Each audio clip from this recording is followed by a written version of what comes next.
What you're about to see isn't happening far away, it's happening a long time ago.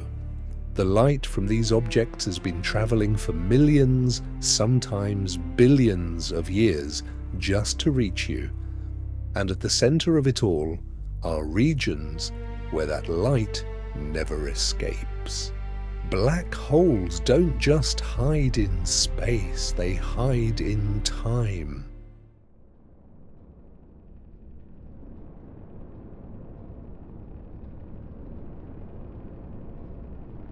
You don't see the black hole at first. There's no wall, no surface, no obvious boundary, just a region of space where something feels wrong. At first, it's subtle. The stars look slightly distorted. Constellations don't quite line up the way they should. Light itself begins to bend, not randomly but in smooth, continuous arcs around something you can't see. What you're looking at isn't the black hole, it's the effect it has on everything around it. Gravity, at this scale, doesn't just pull, it reshapes the path of light itself. Every photon passing nearby is forced to follow the curvature of space-time, wrapping around an invisible center. The result is something that shouldn't exist. A perfect circle of warped light, bending the entire sky into something unrecognizable. You're already closer than you think. Long before anything dramatic happens, the environment begins to change. Radiation levels rise. Stray particles accelerate to extreme speeds. The space around the black hole isn't empty. It's chaotic, energized, and violent. Ahead of you, a faint glow begins to form, an accretion disk, a massive rotating structure made of gas, dust, and debris, all spiraling inward. It stretches across millions of kilometers, glowing with heat generated not by fire, but by gravity. Friction between particles combined with immense gravitational forces heats this material to millions of degrees. It shines brighter than entire star systems. From a distance, it looks like a ring of fire suspended in darkness. Up close, it's something else entirely. You begin to pass through it. There's no atmosphere, no air, but the energy is overwhelming. Radiation floods through space in every direction. X-rays, gamma rays, forms of light that would be lethal long before you reach this point. Matter around you moves at a significant fraction of the speed of light. Collisions are constant. Particles slam into each other with unimaginable force, converting motion directly into energy. This is not a quiet fall. This is one of the most energetic environments in the universe, and at the center of it all, still invisible, is the black hole. From your perspective, nothing has pulled you in violently. There was no sudden acceleration, no moment where you felt captured. But from far away, everything has already changed. To a distant observer, you're slowing down. Not because your speed is decreasing, but because time itself is stretching. According to general relativity, gravity is not a force in the traditional sense. It is the curvature of space-time. Massive objects bend the fabric of reality, and other objects follow those curves. Near a black hole, that curvature becomes extreme. Time begins to behave differently depending on where you are. From far away, your movements appear to slow. Signals you send take longer to arrive. Light leaving your position becomes stretched, shifting toward red, fading into darkness. Eventually, you appear frozen, locked in place at the edge of something you can't cross, but you don't experience that. From your perspective, nothing stops. You continue forward and then, without warning, you cross the event horizon. There is no line, no flash, no sudden transition, just a point beyond which nothing can return. Behind you, the universe is still visible, but it has changed. Light from the outside world becomes compressed, brighter, faster.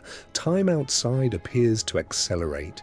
Stars move more quickly. Systems evolve in moments. You are falling forward in space, but watching time collapse behind you. The deeper you go, the more extreme this becomes. The entire future of the universe could, in theory, unfold in front of you during your descent. Galaxies shifting, stars dying, light stretching into wavelengths your eyes were never meant to see. All of it compressed into a final, accelerating view. And then your body begins to notice. The gravity at your feet is stronger than the gravity at your head. At first, it's a small difference, then it isn't. This is called a tidal force, the result of gravity changing over distance. Near a black hole, that change becomes extreme.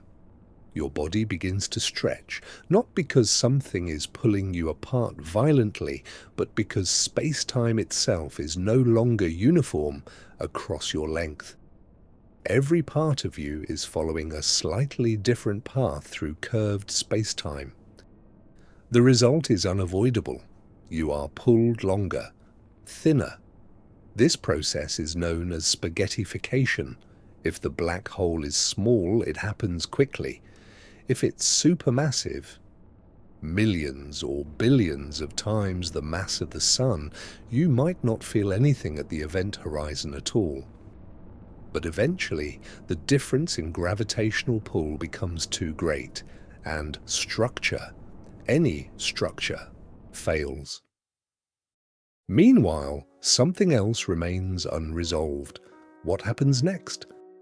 At the center of the black hole lies what we call a singularity, a point where density becomes infinite, a point where the equations that describe gravity, space, and time no longer produce meaningful answers.